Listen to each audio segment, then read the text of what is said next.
Welcome in. Slumpbusters, Juju Talk Sports here, joined, of course, by my co-host, Kyle Ledbetter. Kyle dropped his latest NBA power rankings this past weekend, and the top 10 went as follows. At 10, the Boston Celtics. 9, Denver. 8, Utah. 7, the Brooklyn Nets. 6, Philadelphia. 5, the Miami Heat. 4, Memphis. 3, the Golden State Warriors. 2, the defending champion Milwaukee Bucks. And at number 1 for the 5th straight update, the Phoenix Suns. As is the subjective nature of power rankings, not everyone agrees with Kyle's assessment. Joining us here today in proper Slumpbuster debate, Cross Boudreau of the OffBeat Sports podcast. Cross, thanks for joining us. How are you doing today, man? Good. How are you? Thanks for having me. Very excited for this nice, friendly debate. Nice, friendly, Gloves are off, but, we're all going to come together at the end, and we're all going to be smarter from it. We're all going to be better from it. First question I'm going to ask is going to be my co-host here. So, Kyle, Cross may be new to your power rankings. The audience that hasn't been maybe paying attention to power rankings might not know your philosophy towards it. What is your philosophy when you're making your power rankings? Well, this is an interesting question because I try to be as nuanced as possible. I try not to move people up or down too much week to week because I am a subscriber to the fact that the NBA regular season is not a good assessment of who the best teams in the league are because the format of playoff basketball is so much different than the regular season format. So this is an interesting part because Boston in the last 4 weeks, I think went as low as 17 at one point, and then they've jumped 7 spots now to number 10. And I know Juju was bullying me a couple weeks ago because I had the Bulls at 11 and the Celtics at 12, and the audacity to keep Chicago over the Bulls when for the entire season, the Bulls were the 1 seed in the East. And I didn't really believe in the Bulls in the first place, but Chicago has finally fallen off, and Boston, I think, as Cross mentioned, 21-4 in their last 25 games. Jayson Tatum's averaging close to 30 points a game in the last 4 weeks. And in the last 4 weeks, Boston jumped about 7 points. So I think the improvement there kind of reflects it. But I know that injuries are impossible because I assume that Kevin Durant will be back healthy in the playoffs. And so therefore Brooklyn should still be at the top, even though they're 8th in the Eastern Conference. But if you take that away, well, then Brooklyn's going to free fall. So it's impossible to determine who's good or who's bad based on who's going to be available once you get deeper into the playoffs, because the Brooklyn Nets and Miami Heat and Philadelphia 76ers have all had crazy overturns of their roster this season. So I'm not quite sure if that answered the question because there's not a great philosophy to all of this, but yeah, I try to do it just based on who the best teams are. If you stacked them up in a 7-game series while taking into account who is pretty good in the regular season. Cross, do you take any issue with kind of that approach to doing NBA power rankings? So first of all, Celtics are 24-2 in their last 26 games. But second, I think power rankings are generally, for the most part, they're a ranking of how a team is doing at that current time and how hot they are at any given time. When you're ranking in power rankings, it's a regular season power rankings. You're not saying, all right, this is where teams rank in the playoffs and how the reality is the Nets, KD was out. He's back now and they're still not doing awesome. Kyrie still can only play half the games. So you got to play it by that reality. You could have that argument for the Celtics in the beginning of the season where half their team was out 90% of the time. You could say well, the Celtics would be good if they had everyone, but the reality was they sucked because they didn't have everyone and they weren't playing up to their potential. But now they have everyone and they're playing up to their potential, and they are sweeping the league right now. You can't do it by potential because that's just an unending debate of opinion, because you don't know. It's a what if question that you can't be answered. And in the Nets should be nowhere close to the top 10 right now. They are 38-34 in the 8th seed in the East. They're 6-4 in their last 10, 6-19 in their last 25 games. They are on a cold streak. I mean, if you want to go the 10 games, they're doing okay. That's still almost 500. And that's with KD and Kyrie. For the most part, Kyrie still has that problem.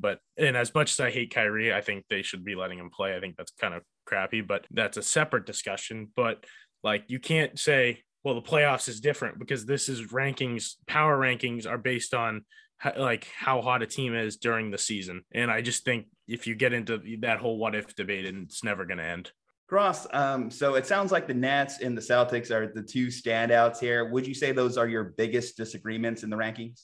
I also disagree with the Nuggets being higher than them because we just blew them out at home and we are a hotter team right now. I also kind of disagree with the Sixers being that high just because we are like pretty much close to passing them in the rankings, and like we have a much better record than like they're 6-4 in their last 10 and 16-9 in their last 25, while we're 24-2 in our last 26 and 9-1 in our last 10. We just beat them by 48 like a few weeks ago, and they had Embiid. No team with Embiid should lose by 48.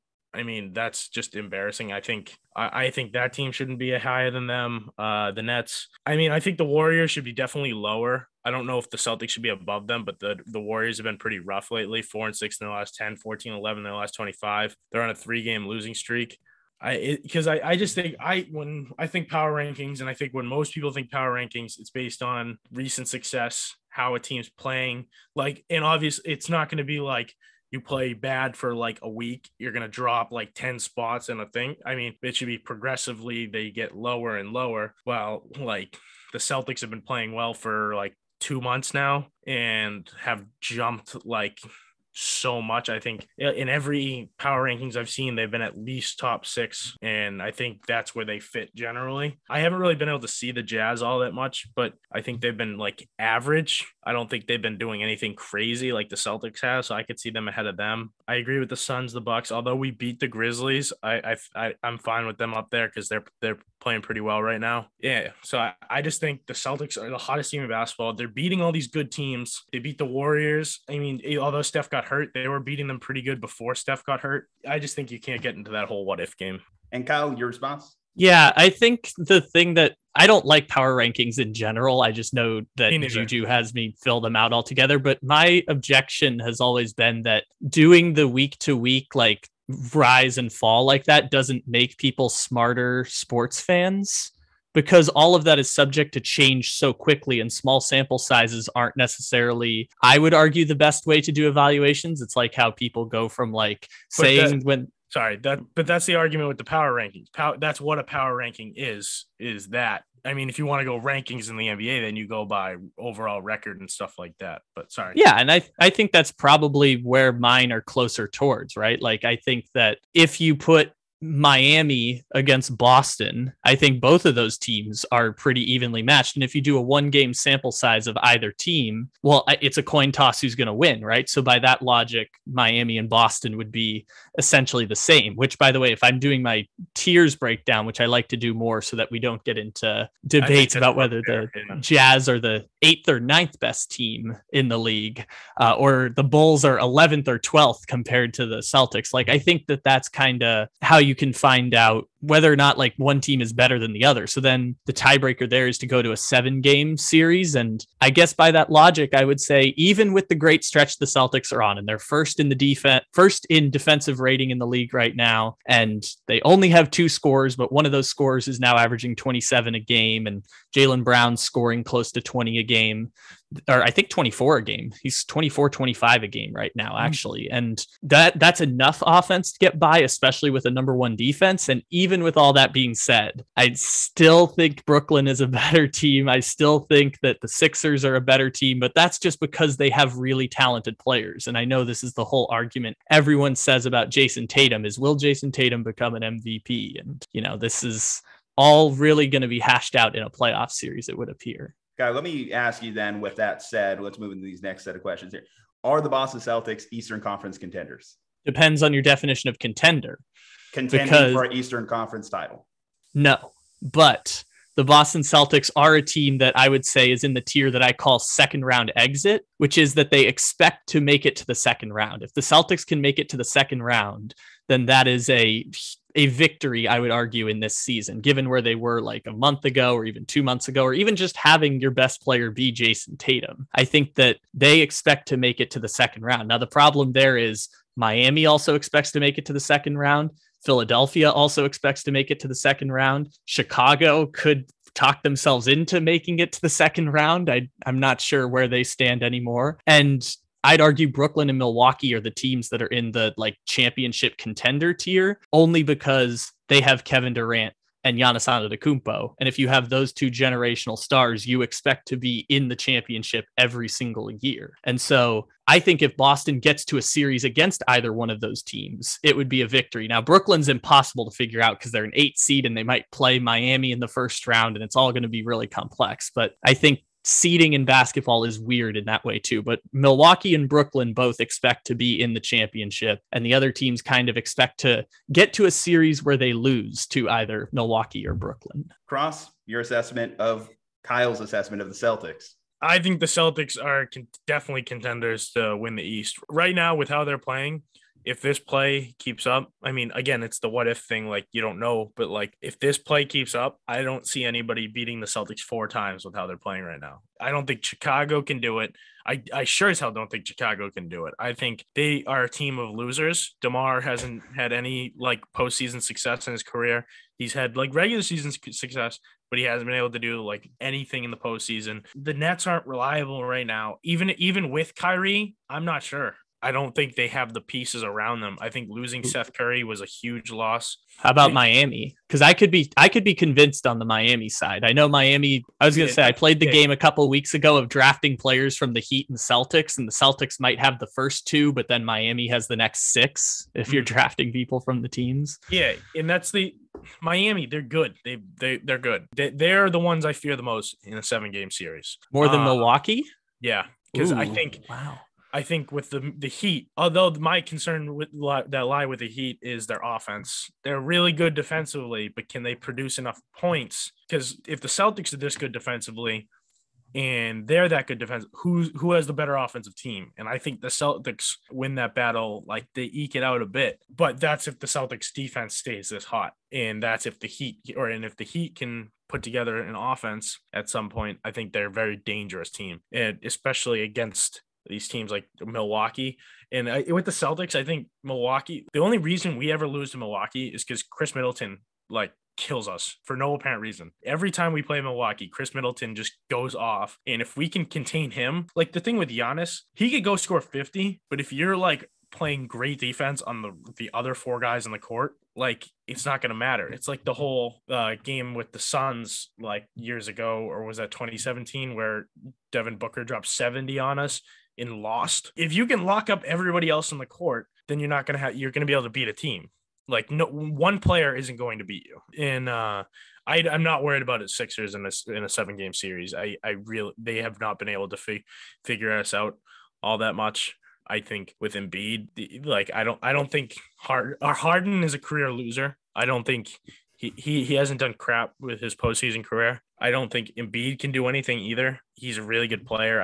I actually like Embiid not playing the Celtics, but like the only people I see beating us is probably the Heat or the Bucks. And then in the the championship, like I think the Suns, Warriors, all of those teams could probably beat us in a 7-game series. I don't think we will win, but I think we can make it to the finals. As someone who's talked with Kyle a lot about his power rankings and how he kind of like views the NBA tier rankings as well, obviously it comes down to who the best player is, Kyle, pretty much. Like that's something that you kind of like factor in when you're doing your power rankings, correct? Yes. Well, yes and no. Yes and no, for sure. So for the Celtics, that is Jayson Tatum. Cross, right here today, where do you have Jayson Tatum ranked in the NBA? Is he a top 10 player? Is he a top 15 player? Is he a top 20 player, top 25? Where do you assess that Jayson Tatum is amongst the NBA elite? That is definitely an interesting question. And as a Celtics fan, like I could be biased and say like, oh, he's like top 8, but like you got to be real in a sense where I think he's like top 6 in MVP voting. But like, then if you're talking about best players, like legitimately the best players, and you also get into the injury debate. But if you're going with just healthy players and best players, just like based on in general, I would say he's probably around 10, maybe even in the top 15, just because you got guys like Giannis, LeBron, Steph. I would even KD. KD. I would even put Luka ahead of him. Embiid. You got Jokic.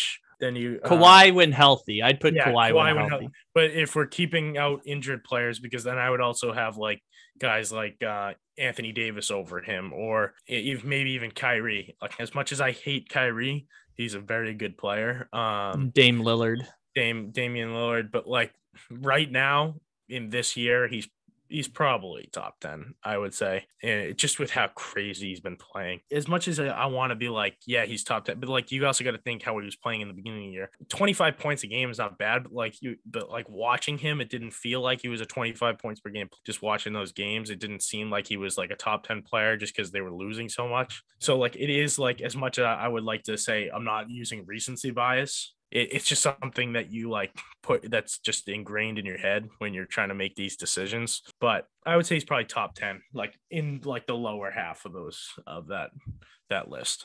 Kyle, your response? So this is where tiers are incredibly helpful because you have generational stars, you have superstars, and then you have all-stars. So Jayson Tatum's kind of in that like all-star group where I would the say way I view I would say he's superstar if I was going to go that way. So the last month is changing that because obviously he's still 24 and like other players will get older and he'll get better. But basically he's just in the same place as I put Donovan Mitchell. That's basically where I've had him at, is like for this generation that he's in, because he's kind of a tweener between the Giannis generation and what I like to call the Luka Zion type generation. Yeah. Like just by age and when he's going to hit his prime, which is not now.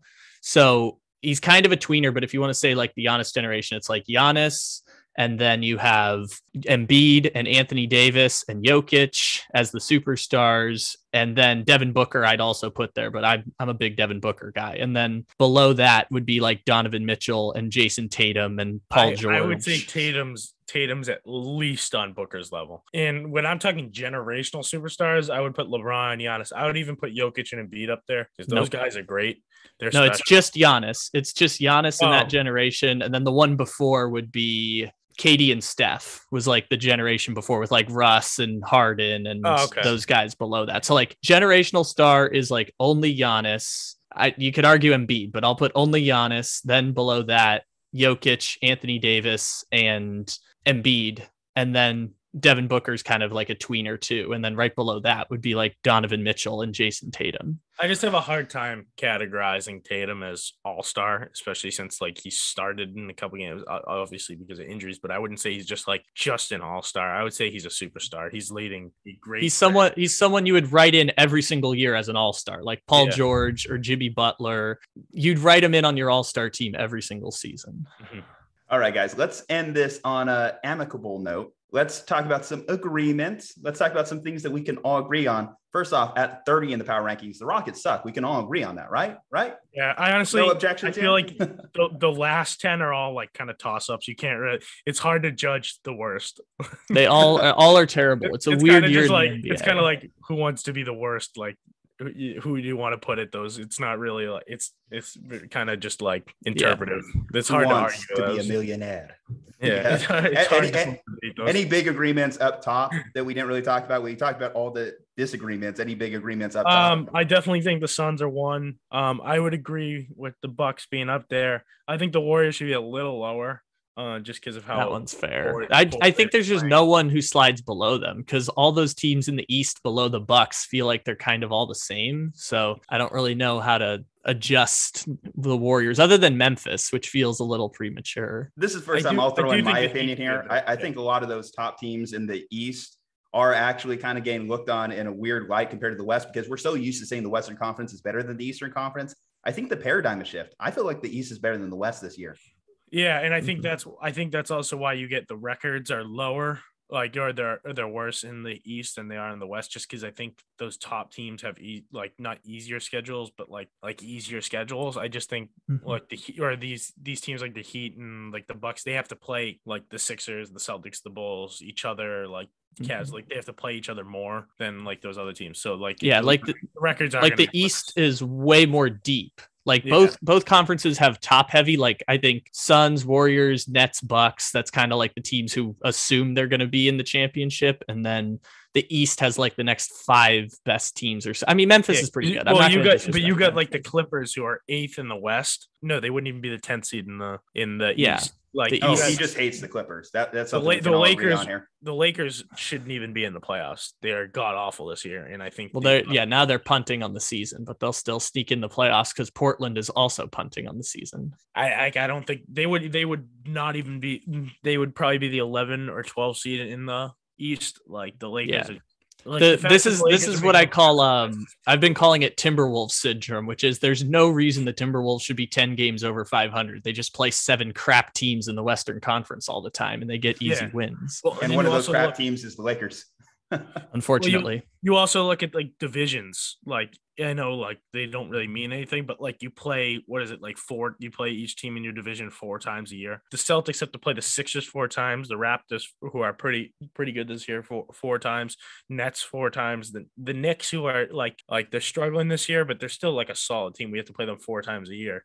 And then Milwaukee, Chicago, and Cleveland all have to play each other 4 times a year. But like the Jazz, or I guess the Golden State and Phoenix are in the same, and they like have to play the Lakers and Clippers 4 times. But like you get the Grizzlies, who have like the Mavericks, and then the next best team is the Pelicans, and then the Spurs. Like they play each other 4 times a year. Like those are like, that's a much easier schedule than like say the Celtics, who have to play the Nets 4 times, the Raptors and the Sixers 4 times. All right, Kyle. Any closing thoughts? The Boston Celtics are the 5th best team in the Eastern Conference, and I can be convinced on 4th being Miami. But I do believe, I know you dumped on Embiid a little bit. I do love Joel Embiid, and they miss Seth Curry a lot, but I think the fact that Joel Embiid can just average 35 a game for a playoff series is probably going to carry the water for Philadelphia, as long as they don't have a 1 in 778 chance collapse like they did last year against the Hawks. Thanks again for hopping on with us, man. Give us all the obligatory plugs. Where can we find your content? Learn more from you too. Like, kind of like listen to your thoughts on some of these teams. All right. So Instagram is at @offbeat_sports. Check us out there. We put a lot of our content on Instagram. That's kind of our main thing. But then for our podcast, you can get them on YouTube. It's just OffBeat Sports. And then also on Spotify and Apple Podcasts, OffBeat Sports. And then if you want to, we've been trying to get a TikTok going. It's I think it's just at OffBeat Sports. And we're kind of trying to expand a little bit there, trying to broaden our horizon and gain a better following. Our main social media is at @offbeat_sports on Instagram. So check us out there. Definitely understand the struggle of an independent creator. Well, guys, go ahead and check out all of Cross's content. Of course, check out all of our content at SlumpBusterPod on IG, at SlumpBusterPod on Twitter. Thanks for hopping on again, man. Stay safe, happy, and healthy. We will see you next time.